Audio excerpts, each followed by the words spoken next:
It's the Selling for Life podcast. If you're buying, we're selling. Here's your three-headed monster, Steve, Big Al, and Kevin.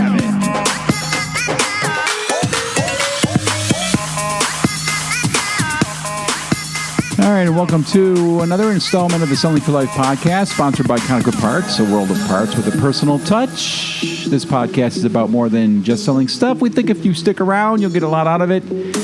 And if you're buying, Al... I'm selling? We're selling, yes. We're selling. Very good. And this is episode 54. Episode 54. Whoop, whoop. There it is. You're waiting for that. Yeah, I was actually. I'm Steve, and I'm joined by Al, and he is, of course, the owner of Conoco Parts, all-around great guy, and soon-to-be hip replacement recipient. Can you say that 5 times fast? No. And we're also joined by Kevin, who is an all-around great guy, ladies' man, and also a sales professional once in a while. How you doing, Kevin? Good, Steve. What's happening? Not much. Okay. Well, you guys know what time it is? Yeah. Get our show started off always with a little bit of what's going on in the world, just to, I don't know, mix it up a little bit. Al, Kevin, what do you guys have for headlines? Me first? Sure. Why not? Israel denies entry to Omar and Talib. Oh, my goodness. That's got to be really disappointing for them, because I'm sure that they want to go to Israel on a regular basis. Oh. That is crazy. Well, basically, they don't want to allow entry by anybody who would boycott the Israeli, just Israel in general. Israel in general, yeah. Their mission and or what they stand for, because they're an evil country, as we all know. Yeah, I mean, if you openly criticize ally of the U.S. Right. and then that ally says, we don't want you here. Yeah. Ooh. But Trump's trying to, hey, can you just make an exception? There's free speech in the U.S. No. They're like, nah, that's okay. We don't like them. There's nothing wrong with not liking people. That's normal. Yeah.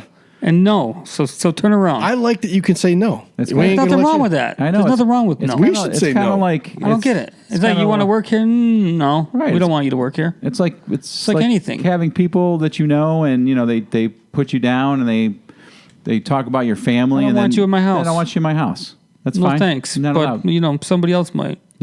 Stay right where you are, dude. Stay right where you are. They're in the middle of obviously Palestine and the war, and it really, we're talking about bombs that go off and shooting across the wall, and we don't see that, so it's not like a real thing for us. Mm-hmm. Right. That's a war-torn country. Yeah, if I was battered and beaten by that mantra, I would not let that mantra into my. You know what I mean? Nope. Nah. We're all right. Nope. Yeah. We don't like the way you guys are. Yeah. You're right. All right, Kevin, what do you have? You guys know Ashton Kutcher, right? Yes. I like him. Yeah, he's good dude. He seems like a pretty good guy. Anyway, in 2001, he was going to pick up his girlfriend or his date at the time for the Grammys, and nobody answered at the door, and he goes and looks in the window, and doors are locked up, and he sees some spilled wine. Anyway, doesn't bother trying to get in or anything. Goes home, ends up the next day, they find her stabbed with, for like 42 times. And that case just ended. The guy that was running around doing the murders was Michael Gargola. He's known as the Hollywood Ripper. Really? Ashton Kutcher had to take the stand in May this year, and the guy just got convicted a couple days ago. Holy crap. Weird, huh? 18 years later. 18 years to... The Ripper. The Ripper. The Ripper got it. Dude, he almost got the Ripper. He could have been in there. He could have been. Could have not had him filling in for Charlie Sheen on 2.5 Men. I heard Ashton Kutcher is like first in line to Ripper play the part of the Ripper, the Hollywood Ripper. I doubt that. He's good. I got one. It's a woman in the United Kingdom says she suffered facial burns. You got to see the picture. We'll post it on our website. After an egg she was cooking in the microwave exploded. The 22-year-old said she was online, like trying to figure out how to make a hard-boiled egg in the microwave. So she was following the instructions that she saw on the internet, and the egg exploded. Dude, she should totally sue that YouTube channel. Or the egg. Or the egg. Egg. Dude, go right for the chicken. rooster. Yeah. What I'm thinking about is, I mean, okay, so you put an egg in the microwave. How in the world would she receive facial burns unless she was doing what? Inside the microwave next to it. She was standing there in front of the microwave watching it. No, that still doesn't happen. No, that something's going to happen. I mean, did the door blow up? I don't get that. The door didn't blow up. Yeah, those Eggs doors don't blow right explode. off. Yes, No, they do. she opened the door and it popped in her face. Oh, is that what it was? Yeah, it had to happen that way. Oh, okay. I always An thought egg that. can't blow the door. Microwave off. Millennials, come on. Millennials cooking, come on. You had to look up a hard-boiled egg. I know. You drop in a boiling hot pot of water and do it the old-fashioned way. Yeah. A few minutes later, you got a hard-boiled egg. She thought it was a Pop-Tart. What the heck is wrong with people? Come on. You know what she needs to do is stick to ramen noodles. Stick to going out to a eat. cup of ramen, Do it. hot She'll burn water. herself. She'll dump them on her head somehow. Yeah. This is nuts. So, Al, what's going on, man? You had to run out of here for a little bit. You've got things going on. You're limping all over the place. Thanks. What is up with you personally and professionally lately these days? Lately, hey, we're working on some efficiencies, working on systems at work. The tech guys we have, which are awesome, database tech, all that cool stuff. They're kind of evaluating a few departments. I've been involved in that. That's fun, making things more efficient. Oh, yeah? You know, running around a lot, sitting, standing, jumping up and down. I need a new hip for doing this running around now. Right, because the old hip isn't doing the trick anymore, and so you need to incorporate a new hip into your life, right? Yeah. Well, that brings us to the topic of the day, and the topic of the day is... A new hip. All systems go. Oh, yeah, that's right. That's what I said. As you grow in your profession, you will find you will need to rely more and more on systems to keep things working efficiently, from CRMs to new hips. Today, Nice. there are all kinds of systems available. Many of them are just for free to help us in our everyday, from Google Calendars to, like I said, CRMs. It's simply insane not to incorporate new systems to help you be more productive. And at Conoco Parts, as Val was saying, we are constantly updating and upgrading so our staff can do their jobs better and to eliminate jobs. So... I'm just kidding. I'll just give you a look. I cannot believe you said that. Steve. That does not happen when we improve. When you eliminate jobs, you move those people into new positions where they can be, used more effectively. And that's what we're going to be talking about today. New systems and how to recognize when you need a new system. Al, go ahead. Why don't you take it from here? What's been going on, and how can people that are listening apply it to their lives? Well, I think when something becomes redundant and or processes are overlapped, maybe you have many people duplicating work or whatever might be the reason that you start evaluating. I think the best course of action is to observe. Especially if you're a leader or a manager, you need to observe the actual processes that people are going through. Mm-hmm. And you need to do it sometimes from a high level and then kind of dive in to specific details. Sit there for an hour or two, watch the processes, and then go around the workflow from beginning to end. Because some people might be duplicating work. Some people might be, doing something redundant. They might not be using technology. You would be surprised when you start to train somebody and say you find a new way of doing something. You would expect, hey, that's going to be picked up and ran with. But old habits die hard. Mm-hmm. It's really good to evaluate and just take a good look. And I think the culture of the company really can be the end all or be all of that process, right? Some cultures, we don't like new stuff. Mm-hmm. Don't be bringing in new ideas. Right. That's not good. But because of what you said, saying, hey, we're going to be eliminating jobs if we get more efficient. Mm-hmm. That's not true. If you're doing it right, what you hope to do is their job can evolve into some new option, new idea. Right. Maybe even, again, fulfilling their dream. You never know. Right. So again, you can't look at it in a negative way at all. But definitely, too many managers, too many owners of companies don't just take the time to observe and evaluate and be part of the growth process. It's just they're busy doing their work. But I think you need to stop and take a look. Kevin, you think of anything from when you started to now that you've incorporated to help you do your job better? Yeah, I mean, this actually plays into what we talked about last time with the Lean Six Sigma stuff. You gotta reevaluate what you're doing, and sometimes if it doesn't make sense, it just don't make sense, and you need to eliminate waste, eliminating waste and things that you do in general. There's a lot of different ideas out there that are, especially in the manufacturing world, but they all translate right into life, and evaluating what you do already. Eliminating waste, and a lot of people, like Al said, they hate change. Especially, I did it for this way for 20 years. Yeah, that's the problem. Right. That totally reminds me of that movie Office Space where they were having the interviews, and the guys were trying to figure out ways to make their business, their company, Initech, more efficient, and they were interviewing Milton, the employee. Here's the clip of that, and I think it's right along with what we're talking about.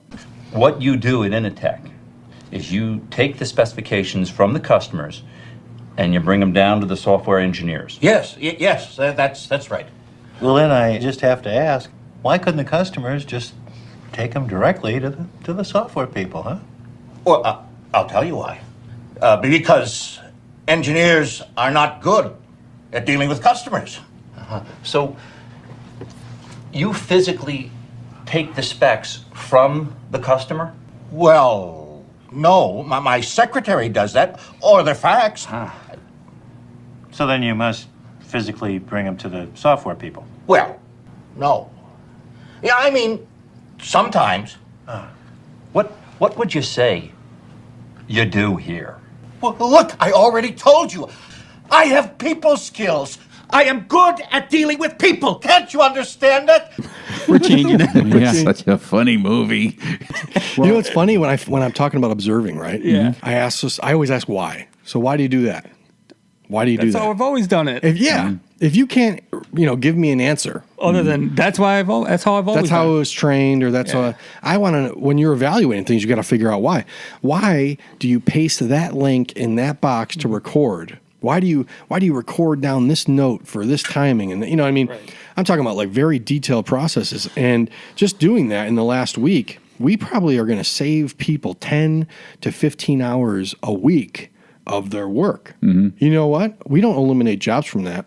I have many other ideas for growth or customer service or improvement that they can be doing, right? That can actually have almost a profit center in some of these positions that we're evaluating, because any connection with customers is going to yield a return. And that's the way we think about it.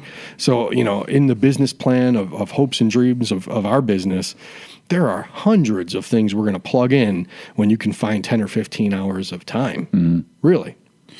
You said that the managers need to kind of get an overview, get a look at what's going on. They need to sit in the seat for a little bit and evaluate. I know that's what Ben did with returns here. What does a sales professional do to get a better view of what they're doing that may be not as productive? What type of things that they can do to improve their performance? Well, we regularly listen to calls on a monthly basis, and then the management sits and coaches with them. Right. So you're taking real situations and evaluating, self-evaluation. I think they do, one of the calls will ask you to rate yourself and pick apart almost your process, how you handling, how you investigating with the customer. Did you get to the goal that you wanted to? And, even talk about some of the regular hang-ups that you come up against, so we can, grow and improve and just make the experience better for you and the customer. It only happens when you stop what you're doing and actually look at it. You also have, I think, another way to figure out where you can improve and where waste can be cut, and that is you can bring somebody in. Oh, you're talking about like a business or sales coach. Yes. Like a consultant. Yes. We can do that too, and we do that too. Yep. And you can do that from a business standpoint or on a personal level, right? You could probably, I think you need to seek out people that you know are successful and have systems in place and find out what they're doing. And that would be basically like a personal consultant, whether it be someone that you work with or like your spouse. It could be your spouse. Sometimes your wife or your spouse is the best person to ask, like, hey, take a look at what I'm doing here, and do I suck at this in any way? Right. They'll tell you right away. Yeah. Usually. They like to. As long as they're honest with you, then most of them are very. They can't wait to critique. They cannot wait. My wife cannot wait to critique.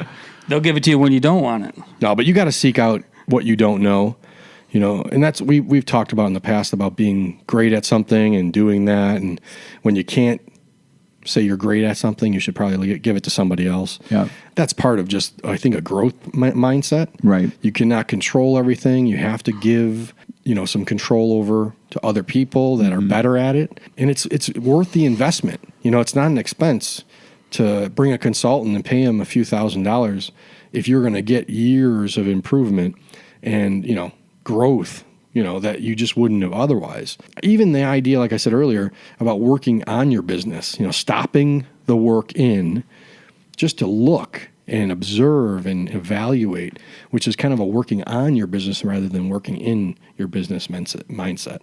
Gotcha. All right, well, that brings us to our next segment, and that is our inspirational message. And this time, I'm going to allow myself to do it. Do it. You guys have failed the last few weeks. Take it away, Steve. Yeah, I just want everybody to know that no matter what you're doing in life, no matter how difficult it seems, remember, there's always room for improvement. You can do it. You can do it. You can do it. Go ahead, Al, say it. You can do it. You can do it. Steve, that was not inspiration. That was not very good. Now I can see how hard that is. It's really not that easy. All right. Well, that brings us to the end of our 54th Selling for Life podcast. Check out our website. Follow us on Facebook and Twitter. Remember, whether you're selling friction discs or you're trying to convince your workout partner you really can do one more rep on the bench press, one thing is for sure, you are always selling for life.